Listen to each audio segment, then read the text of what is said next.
Hello दोस्तों, आज की इस कहानी का नाम है कलेक्टर साहब। दोस्तों, ये कहानी है बिहार के एक गांव की जिसमें जयेश नाम का लड़का रहा करता था। बचपन से ही पढ़ाई में होशियार वह अपने मम्मी पापा की आखिरी उम्मीद था। जयेश के दादा ने अपने समय में बहुत कर्ज ले लिया था जिसको चुकाने में पापा की पूरी जिंदगी मजदूरी में निकल गई। उनके पास थोड़ी सी जमीन थी जिससे उनका गुजरा हो रहा था। पापा की तबीयत मजदूरी करने से खराब रहती थी, पर पापा जयेश को इस बात का एहसास नहीं होने देते थे। जयेश को पढ़ाई में इतना होशियार देखकर उसके मम्मी पापा ने हर वो काम किया जिससे वह जयेश को पढ़ा पाए।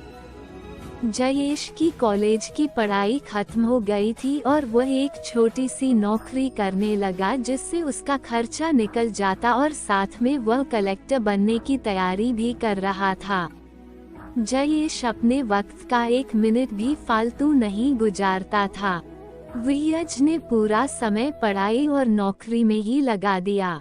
जयेश के पापा को ये पता था कि वो कलेक्टर बनना चाहता है, इसलिए घर की हालत बहुत ज्यादा खराब होने पर भी उन्होंने जयेश से कभी इस बात का जिक्र नहीं किया और न उसको अच्छी नौकरी करने के लिए कहा।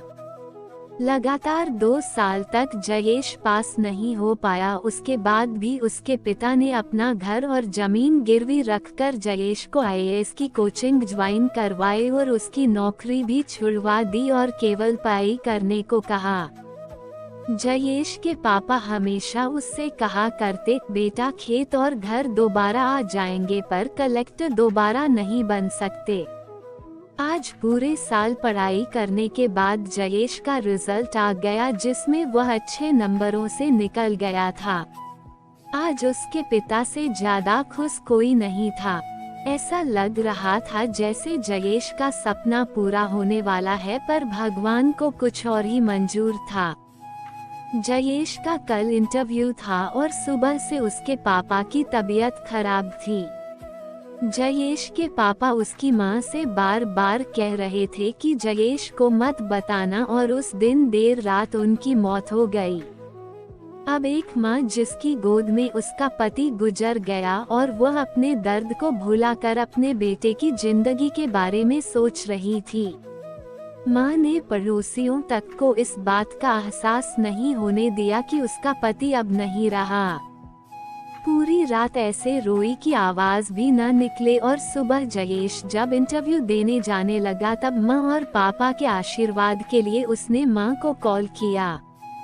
मां ने पूरी हिम्मत लगा दी अपना सच छुपाने के लिए और जयेश को आशीर्वाद दिया। और जब जयेश ने पापा से बात करने को कहा तो मां बोली, पापा अब तुमसे बात नहीं करेंगे, वह कलेक्टर से बात करेंगे। इतनी बात करके मां ने फोन रख दिया। जयेश का जब इंटरव्यू हो गया तब उसे बताया गया कि उसके पिता की तबीयत खराब है, उसको तुरंत घर जाना है। जयेश को एक पल नहीं लगा अपने पिता की हालत समझने में। घर पहुंचकर पिता के पैरों में गिरकर वह जोर जोर से रोने लगा और कहने लगा, पापा उठो, देखो मैं कलेक्टर बन गया। आज उसके पिता को वह खुशी मिली थी जिसका उनको वर्षों से इंतजार था, पर आज वह इस दुनिया में नहीं थे। भगवान जयेश के पिता की जिंदगी में सुख लिखना ही भूल गए थे। पहले वह अपने पिता के कर्ज में जिंदगी भर मजदूरी करते रहे और फिर बेटे के सपनों में फिर घर और जमीन गिरवी रखनी पड़ी। वह जिंदगी में कर्ज लेकर आए और कर्ज लेकर चले गए। जयेश के पिता को भले ही जिंदगी में कुछ हासिल न हुआ हो, पर वह अपने लड़के को इस काबिल बना गए कि वह अपनी 7 पुश्तों को बैठे बैठे खिला पाए। जयेश की मां ने जो उस रात किया जिसको करने का जज्बा बहुत कम लोगों में होता है। जब जयेश कलेक्टर बनकर घर आया तब मां ने जयेश से कहा, बेटा तुम आज इतने बड़े बन गए हो कि हाजारों गरीबों का भला कर सकते हो। जब भी तुम्हारे सामने कोई गरीब मदद मांगने आए तो अपने पिता और मेरे बारे में सोचना। मैं तुम्हारे बराबर पढ़ी लिखी और समझदार तो नहीं हूँ, पर इतना जरूर जानती हूँ गरीब आदमी की बहुत मजबूरी होती है। तुम कभी किसी का बुरा मत करना।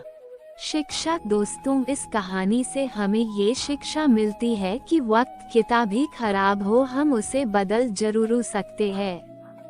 माँ और बाप के एहसानों को हम कभी नहीं उतार सकते हैं, पर हम अपने कर्मों से उनकी इच्छा जरूर पूरी कर सकते हैं। आपने पढ़ा कि कैसे जयेश के पिता का जीवन लग गया उसे कलेक्टर बनाने में। जब भी कोई किसी पोस्ट पर या जीवन में बहुत ऊपर किसी पद पर पहुंच जाता, तब उसमें बहुत सारे लोगों की मेहनत और त्याग लगता है। जब हम 2 मिनट में किसी को अच्छा या बुरा कह देते हैं, तब हम उसके जीवन का संघर्ष भूल जाते हैं। किसी अधिकारी, नेता या बिजनेस को बुरा भला कहने से पहले उसके पीछे की